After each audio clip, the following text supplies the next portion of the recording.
WNST. Real football next week as the Buffalo Bills come in, but there is still some baseball to be had. I have not talked a ton about baseball this summer for obvious reasons, but when the time comes and the Orioles travel out to Kansas City on a trip I love so much this weekend for the holiday, it sort of begs the bigger question of what has happened to the Kansas City Royals and the Baltimore Orioles. This guy's been my friend for a quarter of a century, back when he was an all-star pitcher with the Kansas City Royals, now makes his home there, also a broadcaster pre- and post-game, and was a part of all championship bluster a few years ago. Times have gotten tough in Kansas City. Jeff Montgomery joins us here from the pre and post of Royals TV out on the Fox Sports Network. And Monty, I tell you what, this is we're battling for the number one pick. It's the Bobby Witt Jr. sweepstakes here, right? Yeah, we probably have more on the line this weekend, and either team's had on for quite a while, and it'll be interesting to see how it plays out the last, basically month of the season on how the wins and losses go. I know there are a couple real big players out there that both teams would love to have in the draft next year, but I think business at a hand first and see how the thing plays out. All right, so the breaking apart of both of these teams, I mean, you look up, what difference does it make if you're playing 280 ball or 310 ball or wherever it is, but the tearing apart of it and the level of confidence in the community, we've got a mess in our hands here, right? We didn't win. We didn't have a parade, a million strong out in blue and all that. You had that there. Is it different? I mean, what will Kansas City Stadium look like next year and the year after that during a rebuild after that championship there? Well, it's probably a lot different here, and maybe the fact that they did have a parade and the fact that they did kind of reach that peak and have the celebration. But honestly, people here are pretty excited about Royals baseball still, and they are because they understand that our general manager, Dayton Moore, came into Kansas City in 2006 with a plan to rebuild the organization, an organization that's gone 29 years without a postseason appearance, and then essentially predicted that it's going to take 6 to 8 years to get us where we want to be. Sure enough, 8 years later, the Royals go to the World Series, and 9 years later, they win the World Series in 2015. So he's got a real, significant amount of credibility with the fans here. They knew that winning in 2015 was going to be expensive. The Royals traded essentially 6 major league quality left-handed arms in order to bring in Ben Zobrist and Johnny Cueto to really kind of help push them to the point where they could be competitive in the postseason in 15. And sure enough, they win it all. So the same plan is in effect. And unfortunately, the Royals, the majority of their real good prospects are still at the high A level of baseball, some in double A baseball. So they're a couple years away, but fans are really embracing the rebuild. They're really embracing seeing some young players like Ryan O'Hearn and Brian Dozier. In fact, those two players last weekend hit back-to-back home runs to beat the Cleveland Indians. And the Royals won a series against the Cleveland Indians, a team that is going to run away with the Central Division last weekend. So they can be competitive. They can provide some entertainment. And our fans here are excited about the youth. They're excited about watching Adalberto Mondesi go out and play. And he's a spectacular player, can win. He can beat you with really kind of a lot of different tools. He's got power. He's hits for average. He's got tremendous speed. He's got an unbelievable arm. He's the closest thing to Robbie Alomar that I've seen for quite a while. So he's a young player who's on the rise. So I just think it's probably a lot different in our market. Again, because this team was not a perennial winner. This team went through 3 decades of baseball drought. So the fact that they have a plan and our general manager has a track record, I think they're excited about what's going to happen. Now, if you go too long, if you go 5, 6, 7 years without having a contending team, then it's a different story. But I think, at least in the near term, this organization has won the fans, and people are still excited about baseball. Now, once football hits, it's a different story. There's not as many people in the stands, but it's still, I think fans are excited about baseball here still. Monty, from afar, what do you make of the Orioles' mess and where they are with Buck and Duquette? I mean, unlike what you're experiencing in Kansas City, they went all in on Chris Davis and gave him all the money, right? And let Machado slide out the side door before they could keep him around. At least the Royals players that have now disappeared and gone away, they got their championship out of them. They got their contract elsewhere. But the Royals haven't thrown a lot of bad money in the way that, let's say, the Phillies did on the backside of their championship. Yeah, and that's really been a key factor here. And as a low revenue market, you certainly can't afford to be hamstrung with large contracts that go on for years and years. And when the Royals had what they call their core four players last year, they had Lorenzo Cain and Eric Hosmer, Mike Alcides Escobar. Those four players who really helped them, and they were really stabilizing players for that championship run. When they played their last game together last fall, Ned Yost took them all out of the game at the same time, thinking that's the last time they're going to see any of those four players in a Royals uniform. Well, the market changed, and as we know, last winter there was not a lot of activity for free agents. As a result, two of those players come back. We've got Alcides Escobar back and Mike Moustakas back, who's been traded since then. But it was a different story, and the Royals knew that they would love to have Eric Hosmer in a Royals uniform. They knew that they would love to lock up Mike Moustakas long term, but they also knew that there's no way they can afford to have a player who's making, say, $15 to $20 million a year on the books when he's not a productive player. And there's so many metrics available in baseball now to kind of predict, here's what a player's going to be like 2 years out, 4 years out, 6 years out. And the Royals are unwilling to sign any of those players to long-term deals that are going to hamstring their ability to be competitive 2 or 3 years down the road. And I think that's one thing that some organizations have learned the hard way, and maybe the Chris Davis contract's an example of that. You just can't afford to do that, and you have to be smart about the way you extend players. And I think players are going to be looking at things a little differently as well because of the way that free agent market was last year.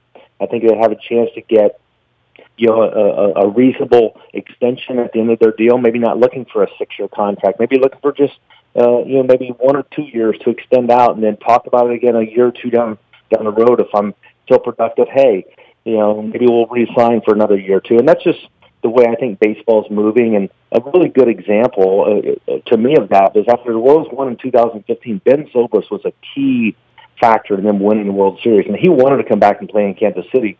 And the Royals knew that he was a player that was going to be in his mid to upper 30s by the end of his career, and they also knew that he wouldn't be the same player. So they wouldn't give him those 4 years that Chicago Cubs did. Well, the Cubs did, and they get Zobrist, and he wins. And fortunately for him and the Cubs, he's still a productive player, but that doesn't happen frequently. So you just have to be smart about the way you use your payroll, and they've done a good job of that here. Jeff Montgomery's been my friend for a quarter of a century. Longtime relief pitcher with the Kansas City Royals now on the broadcast team. He's been there through the good, the bad, the ugly, and then the awesome, and now we're back to ugly all over again. All of our WNST programming brought to you by our friends at Royal Farms. Real fresh, real fast. I'm rocking the Chicken Palooza shirt this week, although I got to get a gold one at some point. I do like the blue one. Make sure you're checking out the Rofo app, downloading that to your phone, using that when you're gassing up. You'll get your fried chicken and your Western fries free down the line. Also brought to you by Freedmont Mortgage. Don't make a 30-year mistake by choosing the wrong lender. You need the right lender. Our friend Carl Delmont, he'll be here later on this week to talk about all going on with the Harrisburg Heat as well, but you can get your education about buying, selling, or even thinking about doing that with your home at Freedmont Mortgage. Jeff Montgomery, our guest out of Kansas City. In Missouri, as they say, the show me state, the Orioles will be out there for a quiet weekend battling over who gets the number one pick next year. Monty, I don't talk to you much anymore. I mean, I guess the franchises are going to go in the other direction where we're not going to get together 3, 4, 5 times a year, maybe once or twice. Do you still find baseball to be as titillating as you once did from an interest standpoint? I mean, I sat in the upper deck in Pittsburgh a couple weeks ago, and I watched the shifting going on, and I'm thinking, are they outthinking this so much that it's not attractive anymore to young people, or maybe not even as attractive to people like you and I who have seen the game a certain way? And I know you being in the industry, there needs to be some pliability and bendability about WAR and exit velocity, all the stuff that goes on with statistics, but how it's affecting the game. I mean, I saw Bob Nightingale's piece that managers are now tremendously underpaid against the game because they're essentially robots. It's a different time in baseball right now. If I were a 10-year-old kid picking the game up, it would be a completely different game, I think. Yeah, I don't think the game is moving in the right direction. I think that there has to be a way to make it more exciting. I think there has to be something done with regards to the amount of pitching changes that are made. I think that maybe the shifting is something that, based on all the metrics available, and certainly with StatCast and everything that MLB incorporated into the game. I think that's really what has given managers and coaches that information necessary to put on the shifts. And I think it's hurt a lot of players. I think it's hurt the game. It certainly hasn't, to me, added value to the game other than the fact that you can look at a television broadcast and you can see the numbers on the how far a guy hits a baseball and the launch angle, the exit velocity. Those are fun things, but I also think it's created another monster that is really taken away from the game as far as just the way that it's played. And certainly when teams started understanding that if you can have 4 or 5 really, really good arms in that bullpen, that we can shorten the game to 6 innings. And it's a recipe that has worked, and teams have been successful, and probably no more evident than the Royals in 15 when they had that HDH formula with Herrera, Davis, and Holland at the back end of their bullpen. And I think that all the pitching changes as a result of that, the way relief pitching has changed, has done nothing to really help the game as far as the how attractive it is to especially younger fans. Worried about that? In your lifetime, I mean, I'm worried about all sorts of things, Monty, because we're here in Baltimore. I went down to the All-Star game last month in D.C. I saw 10 cranes up out in center field, and I'm really catching on to the fact that the Nationals are going to be the daddy in this relationship between Baltimore and Washington because of the strength of the market, where the stadium is, the way the city is, the amount of money, the division they're in, where the Orioles are just going to get clobbered by the Yankees and the Red Sox, what feels like now moving forward into perpetuity, right?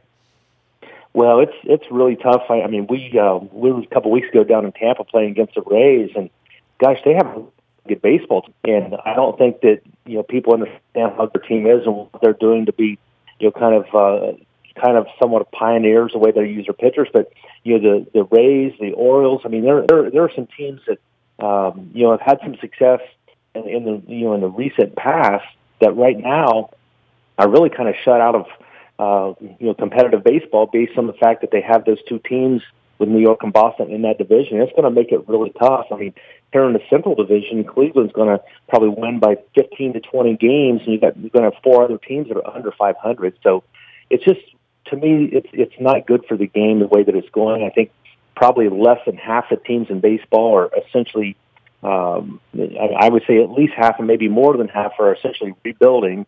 So that means you got fewer than half the teams that are going to be contending teams. It just takes away a lot of the flair of baseball the second half of the season. Now, first half of the season, you can have some great stories and see some teams that are not expected to win. But I'm a little concerned about the direction things are going, just based on how much imbalance there is essentially in the haves and have-nots.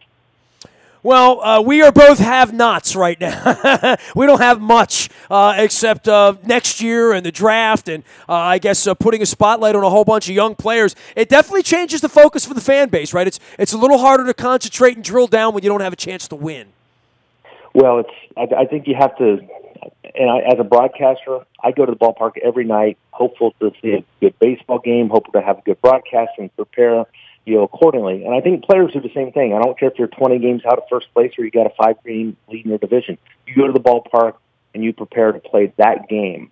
You don't look back at what happened the previous 100 games. You're not looking to the last game of the season. You're looking at what you can do tonight. And I think as a player, that's something that I learned is very important. Otherwise, you're going to get embarrassed. Either your team or you as a player are going to get embarrassed when you go out there. So prepare that way. And I think that's one thing that fans kind of have to have the same mindset. They can't look at the standings and say, gosh, we're only competing for the first-round draft choice now, next year. We're hopeful that we don't win the ball game, so we do have the worst record. I think you have to have a little different approach and go out and enjoy the game. If you're watching on TV or going to the ballpark, enjoy the game for what it is on those, that 2.5 to 3 hour period and learn something about it. Learn something about your team. Learn something about the other team. Learn something about baseball you didn't know before you turned on the TV or you went out to that ballpark. I just think that's really kind of what the mindset has to be if you want to get the most out of it. Well, I know I miss talking baseball with you, and I'm going to be missing the Kansas City trip this December. I have a seminar. I have an 8-day lockdown with Tony Robbins coming in December, and it happens to fall during Kansas City week. So I will miss out on the Jack Stack, but I will be around the corner for a baseball game or a KISS concert of your choice at some point soon. Always great to visit with you. I'm sorry it's under such bad circumstances. It was a whole lot more fun when we were in the American League Championship Series, but hopefully our day will come again soon, Monty. Hey, there's always next year. If we live long enough. Be well. Jeff Montgomery, my dear friend out in Kansas City, Missouri, and the Kansas side as well, and at Fox Sports. Longtime relief pitcher for the Kansas City Royals, and has been my friend for 25 years now, since the summer of the All-Star game with Geddy Lee in 1993. Here we are really getting old around here. I turned 50 in Nashville on October the 14th. We're doing our trip out to Nashville. You can learn more about that up at WNST.net. I'm on Facebook, Twitter, LinkedIn, Snapchat, Instagram, streaming live on our Facebook as well as our YouTube WNSTV channel. We're also out in the buyatoyota.com audio vault 24 hours a day from anywhere in the world on your mobile device. Just download the TuneIn Radio app. We do come in crystal clear from anywhere in the world. Our morning newspaper ships digitally every morning, 7 a.m., directly to your email inbox. It's all brought to you by Planet Fitness and PlanetFitness.com, where it's still $10 a month to get in the best shape of your life. Also brought to you by our friends at the Maryland Jockey Club. They raced out at Timonium this week. A horse named Charlie Ekman won the first race on Sunday out at Timonium. Go to sleep on them cherries, leader. I brought up Shrimpy Toast this week.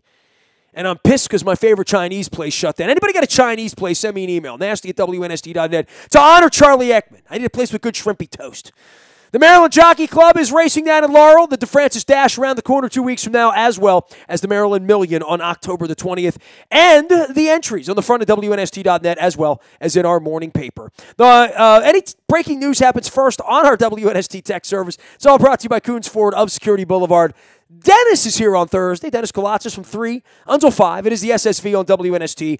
I will be a part of that as we try to wash out all the fake football, get ready for the real football. Thank goodness for that. I am Nestor. We are WNST.net, AM 1570, and WNST, Towson, Baltimore, and we never stop talking Baltimore sports.